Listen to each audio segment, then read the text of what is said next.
Não tenha medo de sentir amor ou o que for por alguém, e sim de ser incapaz de sentir ou de aceitar esses sentimentos de alguém. Fala, mestre, seja muito bem-vindo a mais uma hashtag Live do Burigato. A hashtag Live do Burigato de hoje é a número 21.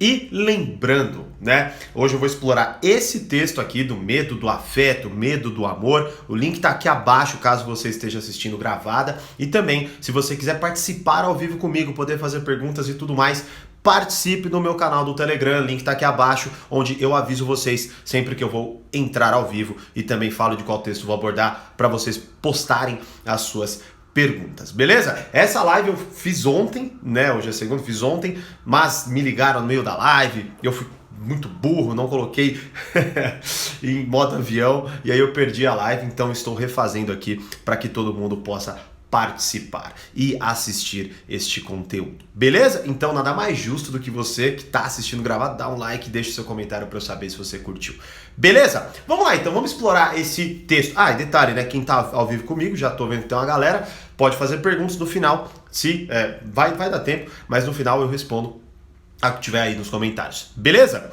Vamos lá então, ó. Primeira coisa básica que eu quero trazer aqui para você, um aviso. Não tome o texto como permissão para você fazer alguma coisa que você não possa, sei lá, que você não refletiu sobre. Exemplo, puta, é verdade, eu não tenho que ter medo do amor. Aí você vai, se declara para uma pessoa, se ferra e depois você põe a culpa no Thiago, né? Não faça isso. Assista a live inteira para que depois você reflita e tome uma decisão mais saudável, que é o meu objetivo maior, tá certo? Vamos lá então. Primeira coisa que eu comentei ontem e vou explorar hoje junto com vocês é a volatilidade do mundo, né? Qual é o ponto? Hoje as coisas acontecem muito rápidas. Hoje nós temos contato a muitas coisas. Hoje, assim, praticamente o que a gente mais precisa ter é paz. A gente precisa lutar pela nossa paz porque os estímulos eles vêm a toda hora de todo lugar, né? Então é muito difícil eu, por exemplo, parar, ficar sozinho sentado, respirando e tranquilamente, né? Então qual é o ponto? O mundo é muito volátil, tudo acontece muito rápido, tudo se transforma muito rápido e, querendo ou não, isso impregna nos nossos, talvez, valores, certo? Ou na nossa forma de conduzir a vida, e isso se espalha para praticamente todas as áreas, certo? Ó, a Costa tá aí, Lucas Fialho, bom dia, show de bola, sejam todos bem-vindos, né? Tem mais uma galera aí que sempre entra e não me dá bom dia, esse é o cúmulo, me dá bom dia aí como eles fizeram, poxa. Tô brincando, tá? Mas vamos lá, e aí qual é o ponto? Então a volatilidade do mundo, né? Por exemplo, como eu mencionei ontem, eu nasci na fase onde não tinha essa volatilidade e agora eu vivo essa volatilidade. Ou seja, eu quando eu tinha 15 anos, eu não tinha PC, não tinha celular, eu não tinha internet. Então eu ficava em casa, eu tocava guitarra, eu ficava em casa pensando, eu ficava em casa com a frustração de não poder falar com quem eu gostava, porque não tinha meios para tal, né? Se fosse a ligação era caro. Muitas vezes eu nem tinha o telefone da pessoa e por aí vai. Então as coisas elas rolavam mais devagar, hoje já são mais voláteis. Certo? Então com essa volatilidade do mundo vem o quê? Vem o quê? Uma oferta muito grande de possibilidades, certo? E nós temos duas grandes forças, né? Tony Robbins fala muito disso, várias outras pessoas que na minha concepção são grandes nomes do desenvolvimento humano falam das duas forças motivadoras do ser humano, que é se afastar da dor e se aproximar do prazer. Então a gente quer se afastar da dor e quer se aproximar do prazer. Só que aí vem um outro ponto, né? Nós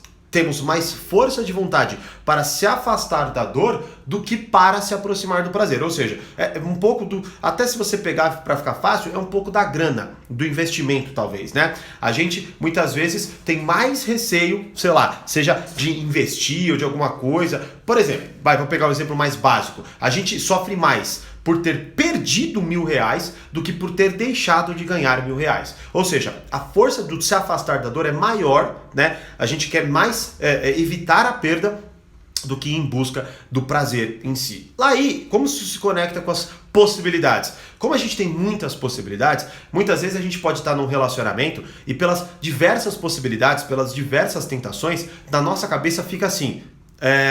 Eita, apareceu um lembrete aqui. Ah, pronto. Na nossa cabeça acontece o quê? A gente pensa assim, poxa, e será que eu tô fazendo a melhor escolha? Será que eu não vou encontrar uma pessoa melhor? Será que blá blá blá? E aí, isso tudo ainda se junta com o imediatismo que a gente tem hoje, que tudo a gente se resolve num clique, e mesmo se eu quiser conhecer alguém, eu tenho um catálogo através de aplicativos onde eu posso escolher alguém, aí fica tudo aquilo muitas vezes na nossa cabeça, e essa volatilidade, essa transformação muito rápida, muitas vezes, atrapalha a nossa possibilidade de quê? De nos aprofundar, de nos conectar, de nós termos uma relação mais profunda com as pessoas. Então esse é o primeiro ponto, que é uma constatação, e que você precisa agora fazer a análise, né? Não tem o como, tia, como eu evito isso? Não, não é como eu evito isso, esteja atento a isso, certo? E perceba se você não está agindo com base nisso, tá? Então essa é a coisa, mas eu vou falar também já um pouco do que eu vejo do como fazer, tá certo? Segunda coisa que eu quero falar é o medo do afeto. Um outro ponto é uma ideia que eu tive contato através do Luiz Felipe Pondé, onde ele fala que o medo do afeto é um dos maiores medos contemporâneos, né? E aí, uma resposta que eu achei muito interessante que ele deu para uma pergunta, né? Por que muitas vezes as pessoas não gostam de amar? Alguma pergunta voltada a isso, tá? E a resposta dele foi o quê? As pessoas têm medo de amar porque com o amar vem a obrigação. Logo, então imagina que alguém, por exemplo, chega para você e fala assim, eu te amo, né? De cara, se você sentir o amor por aquela pessoa, show de bola, você vai adorar, certo? Ouvir isso, muito provavelmente. Ou até pode ser que você se assuste, mas é outro assunto. O ponto aqui é, talvez se você não sinta isso por aquela pessoa, você vai se sentir na obrigação de retribuir. Você vai se sentir, talvez você carregue uma dor em relação àquela afirmação que a pessoa disse pra você, né? Por quê? Porque com o amor vem a obrigação da retribuição, né? E não sei se você conhece, mas tem a reciprocidade, algo muito estudado pelo Robert Cialdini. Ele, através de vários estudos e constatações, mostra que a reciprocidade é algo muito enraizado no ser humano. Tanto que, muitas vezes, só para a gente se livrar da obrigação de retribuir algo, a gente faz um favor que seja além do que a pessoa talvez mereça ou além do que a pessoa fez pra gente, né? Só pra gente se livrar daquela dívida emocional, certo? Então, qual é o ponto? Entra, então, junto com a volatilidade do mundo, o medo do afeto. O medo de ter alguma coisa a qual eu estou ligada e conectado ali, e aí eu preciso ficar retribuindo, eu preciso ficar alimentando, eu preciso ficar fazendo e tal. Então, a gente meio que não quer obrigação. O Pondé fala muito isso, né? Por exemplo, que hoje os casais, por exemplo, escolhem ter cachorro ou gato ao invés de ter filhos, porque é mais barato e não enche o saco, né? Segundo as palavras do Pondé, pegando alguns dos conceitos dele, né? Então, o medo do afeto é algo também muito enraizado. Hoje a gente tem receio e dificuldade de se conectar com as pessoas porque vem toda essa... e pensa, poxa, junto com a volatilidade do mundo, se eu posso viver um mundo de inúmeras possibilidades, onde eu não estou preso a nada, por que eu vou me prender, né? Então talvez seja algo, talvez não, é muitas vezes algo inconsciente que vai nos conduzindo a tudo isso daí, beleza? Depois nós temos o terceiro ponto, que é o se importar como drama. Então, resultado da volatilidade do mundo e resultado do medo do afeto, a gente olha o se importar como um drama. Então imagina, alguém vira pra você e fala, poxa, ontem eu fiquei te esperando a sua mensagem, né? E aí você, puta, tem inúmeras possibilidades, talvez estivesse respondendo várias e várias pessoas, aí você já fala, puta, que saco, que drama, a pessoa queria que eu respondesse ela, mas não dá e tal, não é?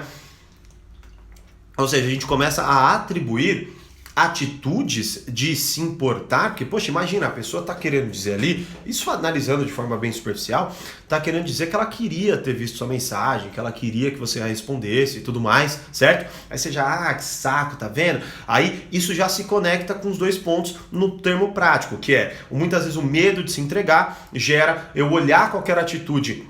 Eu não olho que eu tenho medo de me entregar, eu só olho e falo que eu não tô nessa fase, que eu tô numa fase diferente, que eu quero novas possibilidades, quero aventurar e tudo mais, né?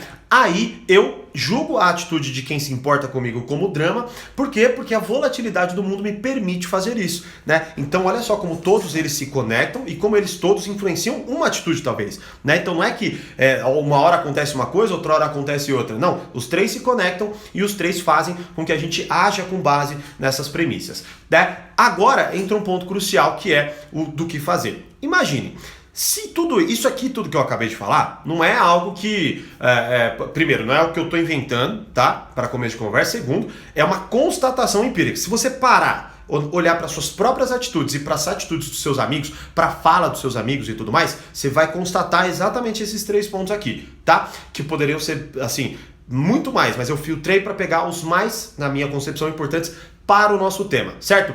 Aí entra o ponto, tá, o que fazer? Beleza, primeira coisa, se tudo isso que eu acabei de falar aqui tivesse conduzindo a gente para uma relação mais saudável, tanto com as pessoas quanto com o mundo, será que hoje nós teríamos, segundo dados e tudo mais, das instituições de saúde e tudo mais, dados tão altos de jovens deprimidos, pessoas com depressão, pessoas com ansiedade e tudo mais? Será que, então, tudo isso que a gente acabou de descrever, na verdade, não está sendo aplicado de forma errada? Será que a gente não está desconsiderando a inteligência inata ao ser humano, que foi desenvolvida a partir de uma seleção natural, como, por exemplo, a cooperação social, os laços sociais aprofundados, a proteção, por exemplo, de uma tribo, a necessidade da gente ter relações profundas com outros seres humanos, a necessidade da gente ter o olho no olho, né, como reconhecimento e não uma tela de celular? Será que a gente não está, então, negligenciando tudo que foi selecionado até então em prol de uma sociedade, em prol de conceitos que são mais fáceis de aplicar no curto prazo, que aí se conecta com as forças motivadoras do ser humano, né? De se afastar da dor e se aproximar do prazer, fazer o que é mais fácil, fazer o que dói menos, certo? Pelo menos no curto prazo. Será que a gente não está fazendo isso? Então, por que eu estou falando tudo isso daqui agora? Porque o que fazer é entender primeiramente a definição de força e de fraqueza. Hoje, estava lendo um livro chamado Marketing Existencial, também do Luiz Felipe Pondé, onde ele fala que uma das formas de você, por exemplo, se dar significado para a tua vida é você se mostrar uma pessoa independente, que não depende de nada, que não depende de ninguém, que não acredita em nada, né, e tudo mais. E aí, olha só, além da independência ser algo sedutor, né, aquilo se torna como uma vertente de vida. Ok? Então eu vejo isso muito nos comentários, por exemplo, quando eu posto um texto falando assim, sei lá, falando qualquer coisa, falando, puta, não seja falso com as pessoas, que seja, né? Aí a pessoa vai lá, mas não tô nem aí, não dependo de ninguém, tal. Ou seja, é bater no peito fingindo, porque não tem como, que é uma pessoa independente, porque não é independente, porque depende de todo mundo, a gente depende de uma sociedade, né? E isso é uma forma de dar significado para a vida, de se sentir empoderado ou sei lá o que for, né? Então é entender que, na verdade, isso não é força. Isso não é força. Você ceder a essa realidade, você, na verdade, ter medo de talvez se entregar para uma pessoa, mas eu vou explorar um pouco mais isso, você ter medo de fazer ou de falar as suas coisas, você querer bater no peito mostrando que você é independente, que você não depende de ninguém, que você não se importa com ninguém, que se importar é drama, que você tem um mundo de possibilidades, que você pega todo mundo, isso não é força, isso é fraqueza muitas vezes, tá? E é claro que aqui agora, um ponto crucial, talvez tenha alguém aqui assistindo que fale, pô, eu vivo assim e eu gosto de viver assim. Tudo bem, eu não considero você uma pessoa fraca e também nem se importe com isso, já que você vive dessa forma, você não vai nem se importar com a minha opinião. Mas o que eu quero dizer basicamente é, a pessoa que olha para aquela realidade, se encaixa naquela realidade porque ela tem medo, na verdade, de enfrentar a verdadeira, ou pelo menos o que mais funcionou para o ser humano até então. Ou seja, a partir de frustrações, né, sejam ali rotineiras e frequentes, a pessoa começa a se auto-intitular como independente, mas ela não se sente bem naquela forma de conduzir a vida. Ela, na verdade, fica mais deprimida. Então ela ela fala assim, pô, eu não tô nem aí pro que os outros pensam, mas quando chega em casa fica remoendo o que os outros falaram, tá? Então é para essa pessoa que eu tô falando esse conceito do força e fraqueza, mas todo mundo deve, no mínimo, refletir sobre isso, tá? Então entenda que você ceder a isso, tudo que eu falei, é muito mais fraqueza do que força, né? E você ter a coragem de se entregar, de expor o que você fala, de muitas vezes se entregar, tá? Isso sim é força, porque isso se conecta com o que conduz o ser humano num sentido, vamos dizer assim, num sentido mais básico, de perpetuação da espécie. Então é o que mais funciona para nós, tá? E também é o que mais nos preenche de significado, tá? Então entenda, em linhas gerais e na maioria, né, o que mais preenche de significado, o que faz mais uma pessoa se sentir bem, é ela ter uma conexão profunda com alguém do que ela ter várias conexões rasas com os outros. Então é isso que eu quero trazer para você. Então o que você deve fazer? Eu acredito que não tem resposta correta. Eu acredito que não tem linha de seguir de vida correta, tipo, faça isso ou não e não faça aquilo. Eu acredito que você deva o que fazer agora, então? Você deva olhar para tudo que eu falei aqui agora, você deva refletir sobre sua vida, refletir sobre a vida dos outros, entender o que te faz bem, entender o que você renega por que você se frustrou, e aí entrar e achar um meio termo para que você possa conduzir isso da forma mais saudável e entender que você vai se ferrar uma hora ou outra e que isso é normal, tá certo? Feito isso então, agora eu vou responder as perguntas que foram enviadas pela hashtag, tá? E aí eu até peguei aqui, elas vão conectar com conteúdo, então é proposital. Eu acredito agora que com essas perguntas vai até sanar algumas das dúvidas de vocês. Primeiro, né? Como se entregar a sentimentos, ser vulnerável, se quando percebem isso começam a se afastar? Primeira coisa fundamental, quando você faz algo para alguém e essa pessoa não retribui ou não aceita, né? A gente tende a olhar assim: nossa, olha como eu sou idiota de ter feito isso, e olha como essa pessoa agora está se sentindo toda por ter negado isso que eu ofereci a ela, não é? Mas, em linhas gerais, e a partir dos conceitos que nós exploramos aqui, é o contrário. Olha o quão corajoso você foi de falar o que você quer, e olha o quão talvez covarde a pessoa foi de não reconhecer isso em você, tá? Agora, é claro, ninguém é obrigado a retribuir o amor de ninguém, tá? Não é isso que eu quero dizer. O que eu quero dizer é que talvez, numa hipótese, essa pessoa, por volatilidade do mundo, medo do afeto e se importar como drama, não aceitou um amor que, na verdade, talvez ela queira, né? Então, qual que é o ponto aqui? Como se entregar se, quando eu tô vulnerável, as pessoas se afastam, né? Como foi a pergunta. É um risco. Imagina, como que eu vou empreender se tantas empresas quebram no ano? É um risco. Como que eu vou sair de casa se tantas pessoas são assaltadas no ano, sei lá? É um risco, porra. Então, assim, viver, ela incorre no risco. O que você precisa entender, na verdade, é o quê? É se você está sendo saudável no sentido de que, talvez, você está se entregando numa forma saudável? Você está se entregando, ou você, por exemplo, fica com alguém, dá um beijo, alguém, você já se apaixona, você já acha que é o amor da tua vida e tudo mais. É preciso refletir. Ou talvez, será que você não esteja cobrando demais algo de alguém? É outra coisa que você deva refletir. Por exemplo, falar eu te amo com uma semana de convivência, talvez seja exagerado. Então você precisa refletir sobre isso. Agora, se você está consciente dos seus sentimentos, se você de fato quer dizer aquilo, uma frase linda do Jordan Peterson sobre esse conceito de você ser honesto, falar a verdade. Se você tem algo a dizer, o silêncio é uma mentira, né? Então olha só que lindo isso. Se você tem algo a dizer, se você ficar quieto, aquilo é uma mentira.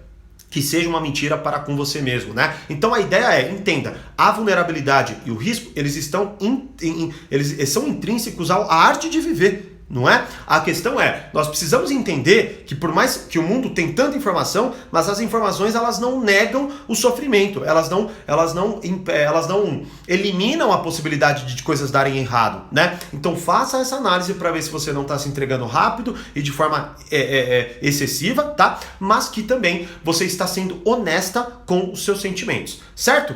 Outra pergunta, aí é interessante, ó, Thiago, eu acredito que essa pergunta foi para mim. Você diria a alguém o que sente sinceramente? Se declarar mesmo não sabendo se a pessoa sente também, vale a pena se arriscar? Imagina, primeira coisa, tá? O que o Thiago Brigato vai fazer não importa. O que importa é o que você quer fazer, certo?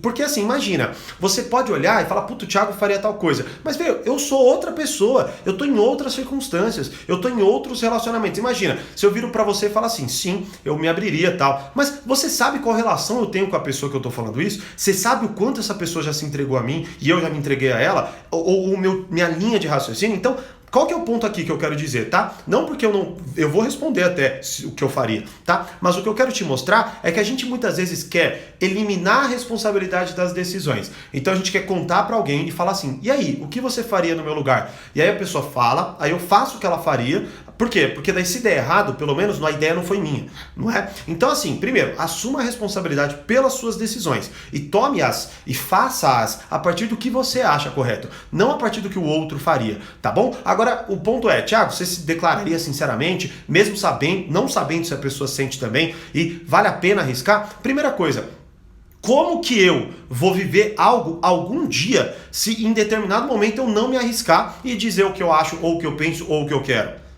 É impossível, certo? Ou seja, arriscar-se, mais uma vez, está intrínseco à arte de viver. Então qual é o ponto crucial aqui? Mais uma vez, não é se eu devo falar ou não, é em quais circunstâncias eu devo fazer isso, é como eu devo talvez fazer isso. E aí é uma análise muito individual de cada situação, é impossível eu explorar aqui todas as possibilidades, né? Mas deixe nos comentários de outros textos e tudo mais, dúvidas mais específicas, tá? Então, Thiago, você faria isso? Poxa, eu já fiz várias vezes isso, como já fizeram comigo. E aí, ó, eu já fiz e me dei mal, eu já fiz e me dei bem, já fizeram comigo e se deram mal, e já fizeram comigo e se deram bem. Então, mais uma vez, está na arte de viver o risco de você se declarar e tomar, né? Tomar na cabeça e se ferrar, como também está na arte de viver você falar, fazer, se entregar e dar certo, né? Mas entenda uma coisa, se você não se arrisca, você não tem como ter algo, né? E, por exemplo, pelo menos minha forma de conduzir a vida sempre foi baseada nesse tipo de coisa. Por exemplo, eu empreendo há 19 anos, ó, desde os meus 19 anos. Então fazem 10 anos que eu empreendo. E a minha primeira vez que eu empreendi, né, eu pedi demissão do meu emprego, eu tinha acabado de ser efetivado, eu tinha acabado de receber um aumento, faziam 4 meses que eu tinha recebido isso, né? Então imagina só, foi um puta de um risco, e eu me ferrei naquele empreendimento, mas depois, ou em outros, eu consegui ter sucesso. Mas qual é o ponto? Eu me arrisquei. Então é uma decisão particular, e aí você precisa entender que faz parte da vida, e que com tudo isso que eu disse aqui, talvez você esteja com medo de se entregar ou de falar, porque você tem uma noção errada do força e da fraqueza. Porque quando você se entrega e a pessoa nega, você acha que você que foi fraca. E na verdade não foi você. Talvez tenha sido a outra pessoa. Não quer dizer que ela também tenha sido, porque ninguém é obrigado a retribuir o seu amor, tá? Mas o ponto é, e se essa pessoa tem medo de sentir amor? E se na verdade essa pessoa está se condenando? Porque imagina, você se entrega, você pode até se ferrar, mas uma hora ou outra você vai se dar bem, né? E a pessoa que tem medo, ela constantemente vai pular de galho em galho, até que ela chegará, talvez, numa fase da vida dela, onde ela perdeu tantas oportunidades, ela perdeu tantas pessoas legais, que ela se puna constantemente porque ela fez isso, ou como ela pôde conduzir a vida dela nesse sentido. Tá certo? E aí, uma última pergunta é, qual a melhor forma? A pessoa falou que tem dificuldade de demonstrar o que ela quer, né? Qual a melhor forma de mostrar que gosta de alguém? Isso é variado, não tem a melhor forma, tá? Por quê? Porque tem pessoas... Um livro muito bom se chama 5 Linguagens do Amor, do Gary Chapman, tá? 5 Linguagens do Amor. Pois assim, o número 5, você vai achar, beleza? Inclusive, em breve eu vou abordá-lo no Reflexões. Se você não conhece o Reflexões, link tá aqui abaixo para você pelo menos olhar, porque até agora, aliás, no momento que eu tô gravando isso aqui, as vagas estão encerradas, então dá uma olhada aí para saber o que é, para quando a gente abrir as vagas você já ter uma noção, tá? Então assim, esse é um livro muito bom para você ler, para você entender um pouco mais sobre isso. Agora, qual é a melhor forma? Não existe melhor forma, cada um tem uma forma de se expressar, de conduzir e tudo mais. Cada um tem uma forma de aceitar. Por exemplo, eu sou um cara que eu gosto muito de falar e gosto muito de ouvir. Então, assim, o que eu quero dizer com isso, né? Eu até esqueci o nome da linguagem do amor, mas acho que é palavras de reconhecimento, ou palavras de afirmação, alguma coisa assim, né? Que é uma das linguagens do amor do Gary Chapman. Então, eu gosto de expressar o que eu sinto, e eu gosto que as pessoas expressem o que elas sintam, o que elas sentem, né? Pra mim, para que eu tenha uma noção e tudo mais. Então, eu sei que é isso. Tem pessoas que gostam de presentes, tem pessoas que gostam de ações, né? E aí, qual é o certo? Não existe. Então, você vai reconhecer isso. Então, por exemplo, você fala pra alguém, pô, eu gosto de você, a pessoa fica meio tímida, fica meio ressabiada, você fala, talvez não seja a melhor forma. Aí você dá um presente pra ela, uma bala, um chocolate, que seja. Aí a pessoa fala, nossa, que legal, obrigado, que bom que você lembrou de mim, tal. Opa, legal. Então ela gosta de presentes. Ou sei lá, você abre a porta pra ela entrar, ou você faz alguma coisa nesse sentido, você vai entendendo como essa pessoa gosta. Então, o que eu acho é assim, qual é a melhor forma de eu me expressar? Primeiro, eu acredito que seja legal você fazer algo que você se sente confortável, tá? Porque talvez você queira fazer algo diferente, você não sabe fazer e fique triste, né? Então faça primeiro o que você acha confortável. Se a pessoa não tiver ou não retribuir da forma como você gostaria, se adapta, faz uma coisa diferente e vai tentando entender essa pessoa. E entendendo, óbvio, que isso vai variar de pessoa para pessoa, de relacionamento para relacionamento. Beleza? Ó, Eriquinha aí, show de bola, esse livro é maravilhoso mesmo. Até estava lendo outros dele, mas já vou abordar no Reflexões alguns deles. E como prometido, vamos lá, vou explicar e como analisar isso. Tem alguma aula no portal que explica isso, Thiago? O quê? Eu falei muita coisa, cara, eu não vi a hora que você postou aí. Mas fala aí, analisar o quê? Tá? Que eu te falo, Lucas meu queridíssimo aluno. Posta na comunidade exclusiva, Lucas, exatamente o que você precisa, que eu vou te falar as exatas aulas do Portal Poder Social que ajudam você, tá? Inclusive, hoje recebi, Thiago, deixa eu me inscrever no Portal Poder Social, postei até no meu Stories, né, pra vocês verem que é real, eu recebo as mensagens, não tô falando, um monte de gente e não tem ninguém falando, né? Sim, é real. E detalhe, faz tempo, reconheço, que a gente não abre vagas pro Portal Poder Social, mas semana que vem, hoje é dia 11 de novembro, semana que vem, dia 20 de novembro, a gente vai abrir vagas, eu vou dar uma aula poderosíssima sobre como aprender a viver e vou abrir vagas para o Portal Poder Social e elas vão ficar abertas apenas até quarta-feira, 8 da noite abre, sexta-feira, 23h59 encerra. Fora desse período não dá para se inscrever. Você pode falar, Thiago, eu pago o dobro. Não importa, você não entra, tá? Então só entra quando as vagas estiverem abertas. Então dá uma olhada aí, já defina um lembrete, entra para a lista de espera, faz o que você tiver que fazer para que você consiga participar da próxima turma, porque também não há previsão de outras. Como eu tô recebendo várias mensagens justamente porque faz tempo que a gente não abre, tá bom? Então fique esperto aí. Vamos ver, teve pergunta aqui? Não, teve comentário, deixa eu ver. Teve só a pergunta do Lucas, mas eu não entendi, cara, não entendi sua pergunta. Enfim, posta lá na comunidade exclusiva dos alunos do Portal Poder Social, todo dia eu entro lá e respondo vocês. E é isso, espero que essa live tenha ajudado vocês, deixa nos comentários o que for, tá? Se curtiu, se não curtiu, deixa aí no comentário, com todo respeito, obviamente.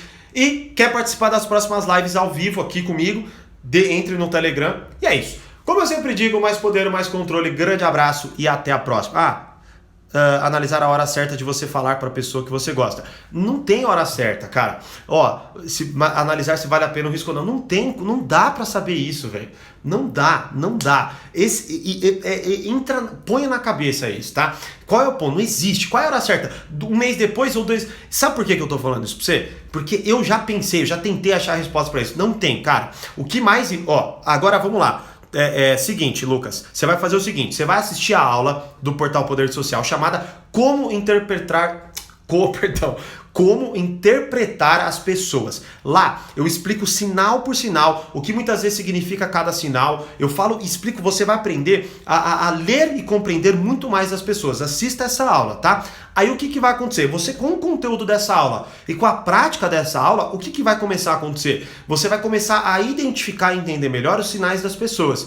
Aí você vai entender melhor a disponibilidade dela em aceitar ou não. Então você vai entender que, por exemplo, tá? Imagine que você fala, nossa, que legal isso que você fez. Aí você vê que ela abre um sorriso mais sincero, que ela talvez mexa no cabelo, que ela talvez tombe um pouco a cabeça, e tudo isso eu explico lá. E aí esses todos são sinais de que essa pessoa está interessada, ou está pelo menos com uma conexão real com você, tá? Tem uma outra aula onde eu falo como se conectar com qualquer pessoa, onde eu falo de rapport, é outra. E aí você vai lá e assiste, tá? Aí assistindo essa aula, o que vai acontecer? Você vai entender e vai medir a conexão que você tem com a pessoa. Então, respondendo sua pergunta, qual que é a hora certa, né? É a hora onde há mais conexão. Como você vai descobrir isso? Lendo e compreendendo a pessoa. E aí você tem aulas específicas dentro do Portal Poder Social para resolver isso, tá certo? Então vai lá, assista essas duas aulas, mas posta na comunidade que eu vou te falar exatamente o título e até explico lá. Depois até abro uma live exclusiva para vocês, tá bom? E explico melhor esses conteúdos,